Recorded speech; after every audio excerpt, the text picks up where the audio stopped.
你覺得寫書法對身心健康會有啲咩幫助呢？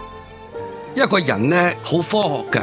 當你嘅情緒如果有激動咧，你嘅血脈咧就會有，例如血壓就會有波動，就會令到你會有損傷。